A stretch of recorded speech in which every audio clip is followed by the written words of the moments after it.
All right, tell everybody why I couldn't watch the PlayStation 4 announcement event on February 20th. That's not what the meeting was called. It was called the PlayStation 2013 meeting streaming live. You told me that you couldn't watch the live streaming. I heard the sadness in your voice.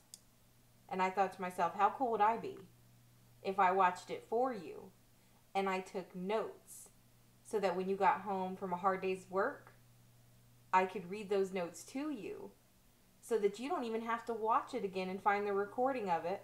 Or not again, but you don't have to find the recording of it. You could just let me recap it for you. And what made you qualified to take notes on this event? I married a gamer. I know my shit. All right. And how are notes going to accurately show me the power and high quality gaming that is going to come from the PS4? Well, when it got to the gameplay part where it showed some of the upcoming games, I used my cell phone and I took video of the computer. Used your phone to record an extremely shaky stream through the screen. So we have a screen recording. No, we have a recording of you recording the screen. So Correct. I'm getting ready to see mind-blowing, industry-breaking graphics through bad iPhone video. Correct, but I took lots of notes. Like, I could sell a PlayStation 4 right now. I could sell them right now. All you need to do is listen to this right here, and you know everything that's going to need to be known about the PlayStation 4. Correct. All right, well, let's break out this video. I think my notes are out of order, though, which might really fuck up some shit. Hold on. Spoilers. Yeah. Definitely spoilers. And I messed up a lot of the guys' names. So hold on. And for whatever... Okay, so the guy... There's this one guy. All right, so there's the guy. Yes. Who... Now, the only reason I don't know this particular gentleman's given name, his God's given name, is because the streaming was so bombarded by everyone trying to watch it that it took about 2 minutes into the presentation for it to load on my screen. And yeah, it was something like 2.5 million people watching it. Yeah, streaming. plus. Yeah. They had a counter on the bottom showing how many hundreds of thousands past the millions were logged into it. Yeah. Okay, so that being said, I don't know what the guy's name was. He was a great presenter, but he had these real crazy eyes. So by missing 2 minutes in, I didn't get the guy's name. But he was a good presenter. He was like the main presenter for like the first, I don't know, Yeah, half. I didn't catch his name either. It was really shaky. It kept skipping in and out. Well, now you're confusing people that you saw it. Well, I only saw like the first half hour. Before you had to go into a meeting and then you couldn't watch it anymore. Exactly. Okay, because I was like, I know I didn't take these notes for nothing. Anyway, so the crazy eye guy, right? It was hard listening to what he was saying about the actual specs. Because you couldn't stop staring of at his the game eyes? Because he had those wild eyes. And I couldn't stop looking at the big wild eyes. So your notes just say, big wild eyes, he spoke, and then he had big wild eyes, and there were some more big wild eyes. No. He showcased the new remote for the PlayStation 4. What'd you think of the new remote? My initial reaction of the remote, before he said anything, he showed the graphic on the screen.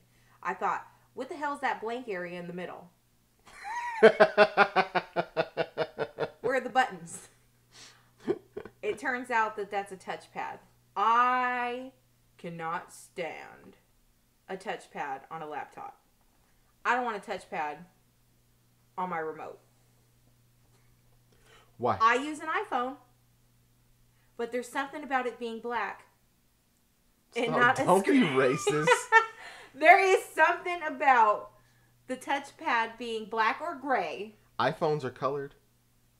Black or gray.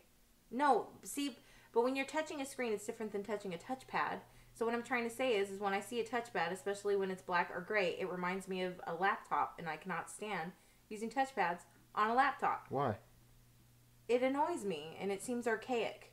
Get a It mouse. does seem a little archaic. Bitch, get a mouse. Wireless. Something. I don't know. I just can't stand them. So that was my initial reaction. It is a wireless touchpad. Oh my god. So that was my initial reaction. So I couldn't really focus on any of the specs, but that's not important, right? Who cares, right? We don't Really? care about specs. the specs. We don't care about specs now. That's only like one of the most important parts. All we need to know is that the guy that was presenting is coming out with a game called Knack. Which, when I saw it, my heart palpitated for about a moment. When I was like, this kind of looks like Cameo. I thought so too. Only for a moment. Then the graphics changed. I didn't like the army guys.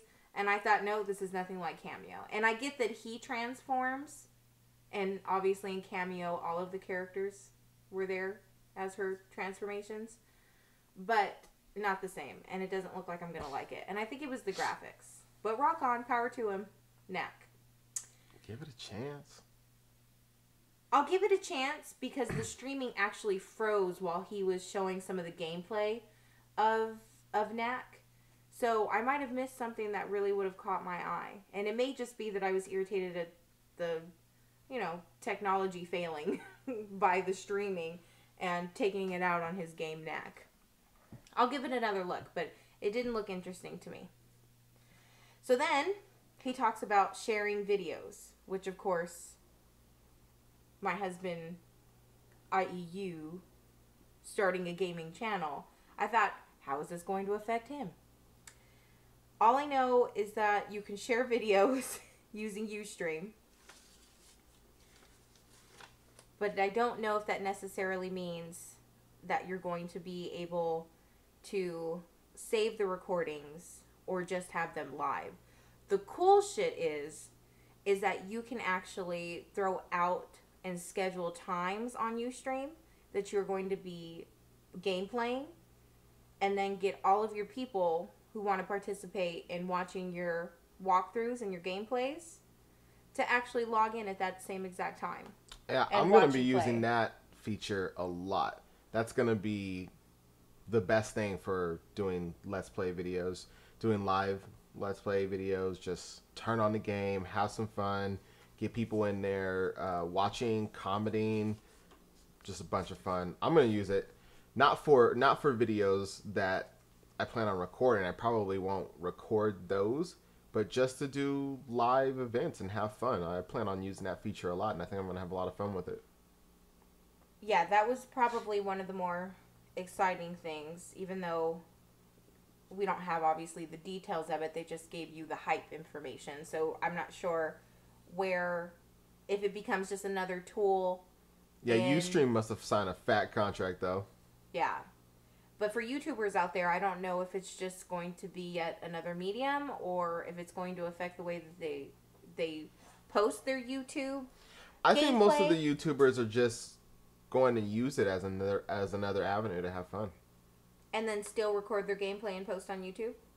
Possibly. I don't see any reason why you couldn't, because it's going to stream out from the console, but you could still be recording it because it goes, through the wires before it reaches your TV. So if it's going to your TV, it can go to your game capture device, and you could still be recording it while you're streaming it out live, and then just put the live gameplay up later.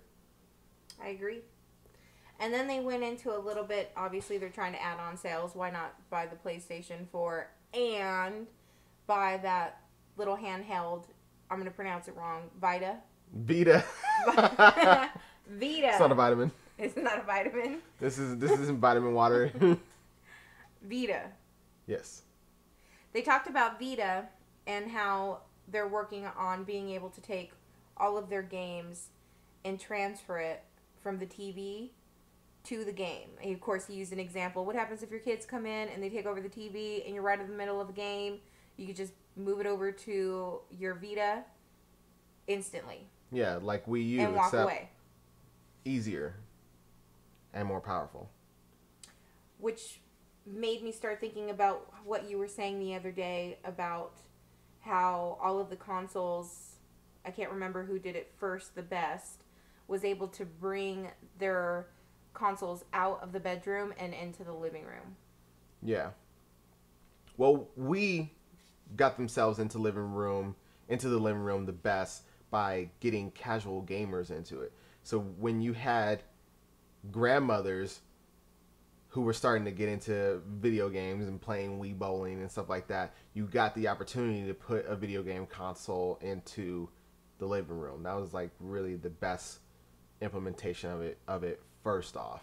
And then Xbox made their way of getting in there because they started adding different things like a DVD player, HD DVD for a while that was actually a thing, Right. and putting in Netflix and the different apps, and that's, Netflix is probably one of the most used things for an Xbox right now, so that got them into the living room as well. And then PlayStation got into the living room when they won the new format war, and Blu-ray became the new format, and that was for a while the cheapest DVD player on the market. So it was like, hey, get a PlayStation 3 because it plays Blu-ray. You can watch all your Blu-ray movies, and it makes your kids happy. There you go.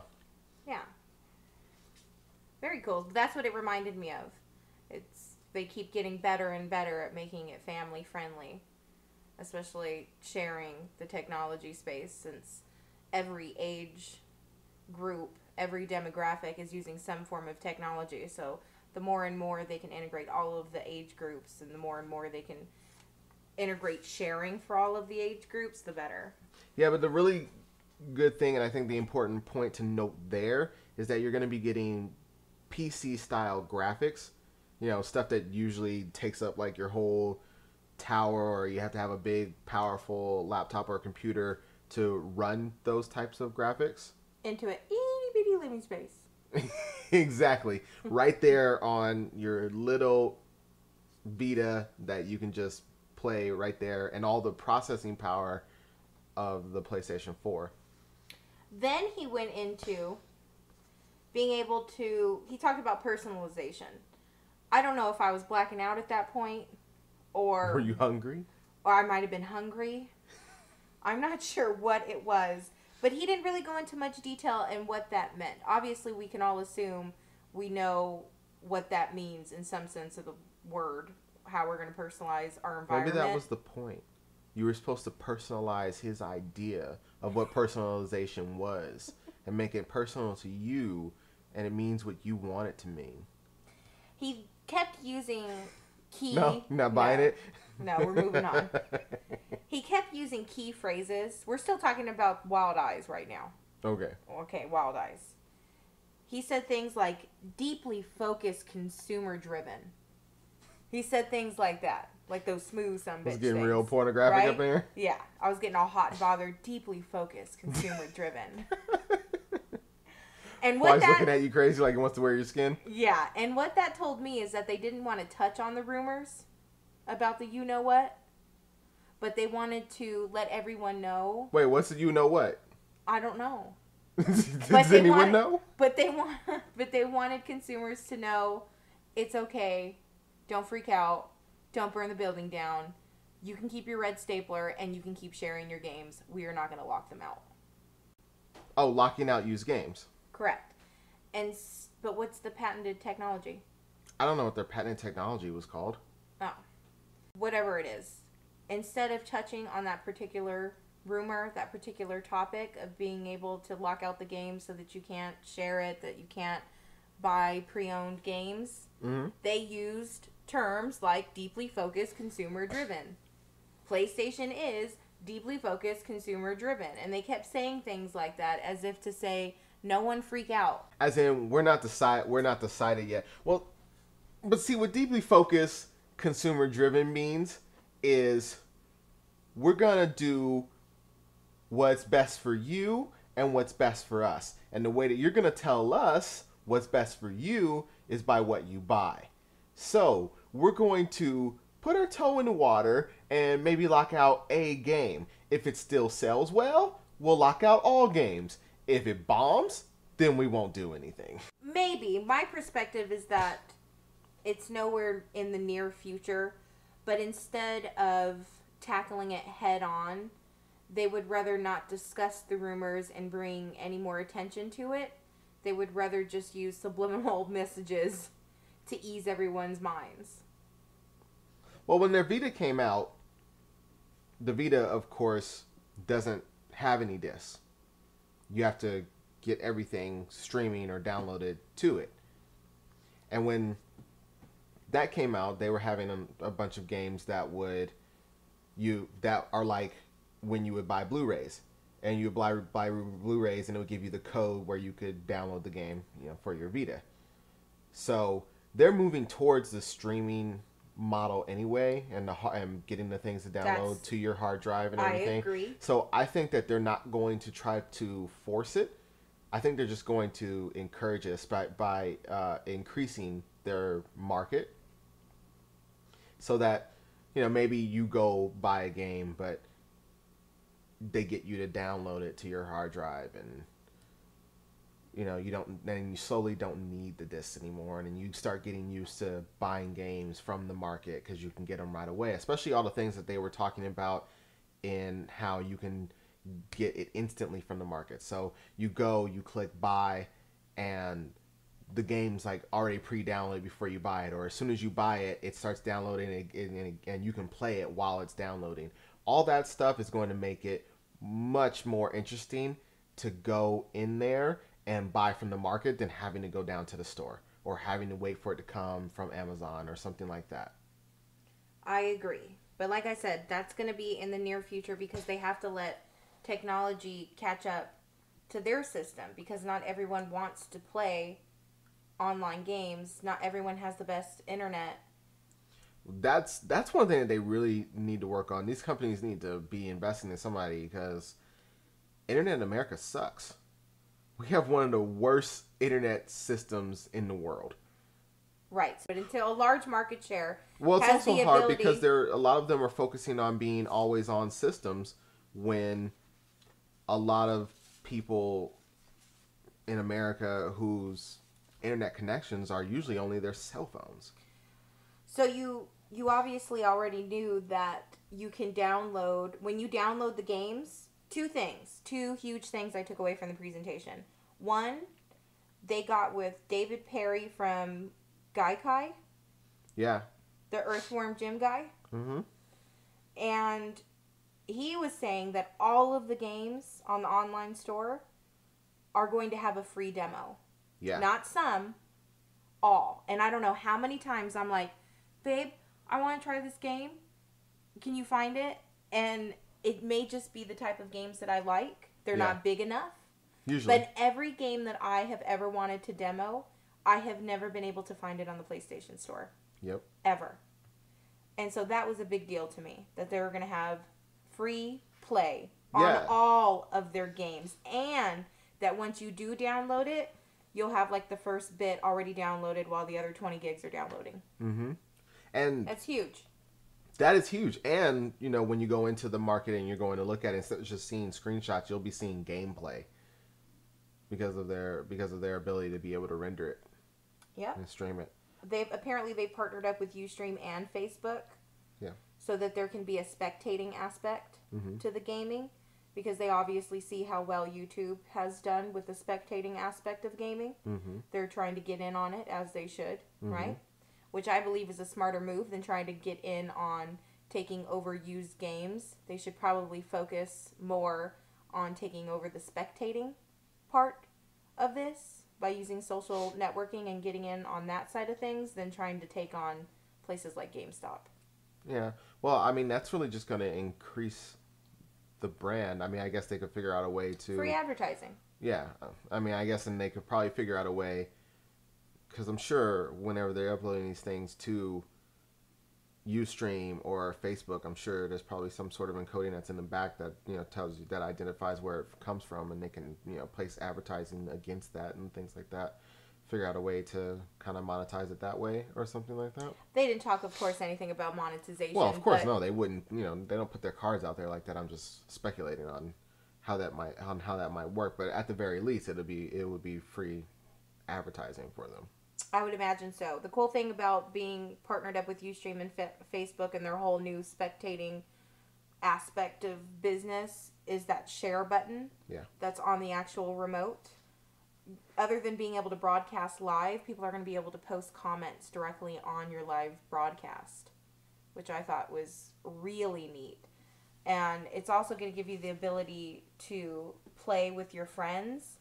And a little freaky to me, but you can even give them control of your remote so that they can help you out. That is awesome. I think that's kind of one of the things that I'm most excited about. And for all of the ladies out there, or vice versa, who's ever looked at their partner, significant other, loved one, and been like, can you please just get me past this part? I do it about 5 times per game. No matter what game it is, if it gets to a frustrating part, I'm like, Brian, please. Yeah. Please. If it's hard, or if it's scary, or if it's just annoying, or if you just died more than twice. Yes. I need someone to help me get past that point. So if I have the ability to get that help from the rest of the world, if I've died twice, if it's something scary, if the remote shakes, because I hate when the damn remote shakes, because it only shakes when something scary is happening. That's usually when I pass the remote over. Yeah, but at this point now, you could do this. If I wasn't here, you could call up your brother. You know, he's multi-states over, and you could have him hop on and get you through the level, and I'm sure he'd be superiorly annoyed about it, but he'd hop on and do it and be hilarious. He'd be yelling at you the whole time. He'd be like, oh my God, this is so stupid. How could you not beat this? Why are you waking me up at 3 in the morning? You know it's late over here. 3-hour time difference, friend. So the other thing, and this, since I'm not a hardcore gamer, although I like to consider myself one because I'm married to one. I'm not a hardcore gamer. No, but you're an enthusiastic gamer. Yeah, I'm very enthusiastic. Okay. I was using the wrong term. You're the enthusiastic gamer. Yeah, I'm not those crazy guys. You're not going to see any... There's not going to be any Call of Duty on my channel. It's not happening. No Call of Duty. No. There's gears up in here, fo. Yep. We're off topic. And it's not even multiplayer. Single player experience. I like to play the story. Back on topic, what I was trying to say is, although I'm not a particular gamer myself, I consider you to be a gamer. So I was curious about your perspective on this next part of the presentation. They are going to go from... No, I apologize. They're not going to go from. They're going to add to the ability to personalize your account using your real name, real photos, as opposed to the... Avatar. So now you can use an avatar, or you could actually start looking and acting like Facebook, where you can show real photos, use your real name. And just being a spectator of gaming, I noticed that gamers are either shy or simply appreciate their anonymity. Anonymity?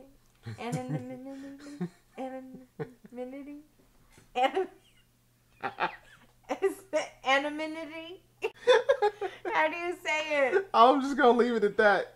They're invisible walls. They like their privacy. Yeah. So I'm not really sure if people are going to take advantage of that, or if that's standoffish, or puts real gamers off, or it doesn't matter because the avatar and the faux names will always be there. Their gamer handles will always be there.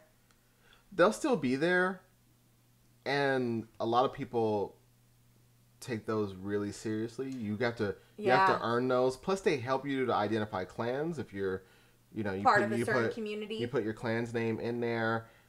The other thing is plus that... it's just it. Plus, I think that kind of ruins it, because it's a lot more fun to yell at somebody whose name is like Pooh X Pooh rather than be like Joseph, Sarah. You know what I mean? You can't get on and be like, Sarah, you fucking suck. I'm gonna rip your head off and shove it down your throat. Then it gets real. And that's not fun. It does. That's not cool. It does. It gets more personal when it's the name as opposed to Epic Kitty. Yeah. You can be like, Epic Kitty, you suck. You suck. You fucking noob. You suck. But you can't be like, Sarah, you goddamn noob. No, it doesn't. No. It doesn't. It doesn't even have the same ring. That's just not nice. That's like it's one thing when you like yell and get all crazy and like cuss somebody out with their gamer tag or their handle or whatever you want to call it. But when you call them by their real name, That's getting personal. That's getting real. That's fighting words. Yeah. That's when you're going to scrap. Yeah, I agree. So if anyone's lost on what we're talking about right now, we're talking about the PlayStation 4 having the ability to not use gamer handles or your avatars, but actually using your real God-given Christian name, your Buddha, Allah, Muhammad name, and, and your real picture. And I just think that it takes some of the fantasy away. I don't know about you. Don't let them have last names in there too. Yeah. Oh, yeah. Because then people are getting hurt. Mess around, link to your Facebook page, and then see where you are, and then they knock you out in real life. Tell me this. You're in a game. You're down. No one in your goddamn team helps you to get up. You got their real name. You got their Facebook page. You're going on Foursquare, and you're hunting somebody down. Where were you at when I needed help? Not me. I ain't hunting nobody down. I'm not hunting nobody down. But I can see it happening. Exactly. I would understand that pain. Exactly. Because that has happened to me quite a few times. I've been in gears and been like, over here, over here, over here. Oh, I hate you. You didn't pick me up. So that's my presentation. That's my presentation. Do you believe that I did a good job at recapping the entire live stream I think we just sold like 5 million PlayStations right now. Just talking about this. Do you feel like now you don't need to go find the recording and watch it for yourself? Because I did such an amazing job at recapping it for you. Very good description. I especially loved when you broke down the specs, you know, and told me all the real detailed specs of all the power and exactly what's going to happen. There was an 8 gigabytes. Does that sound familiar? There's an 8. Yeah, and that's there's the a RAM. hard drive. That's the RAM. And there's then a hard drive up in that piece. How big is the hard drive? I didn't hear that. I don't know, but it looks like another hard drive. Yeah, there's going to be a hard drive. And there's going to be 8 gigs of RAM, which is going to be excellent. That's all we got, guys. Do us a favor. Like this video if you liked it. And even if you didn't, show some effort. Make an effort. Subscribe to our channel. Show us some love because Poodle loves you.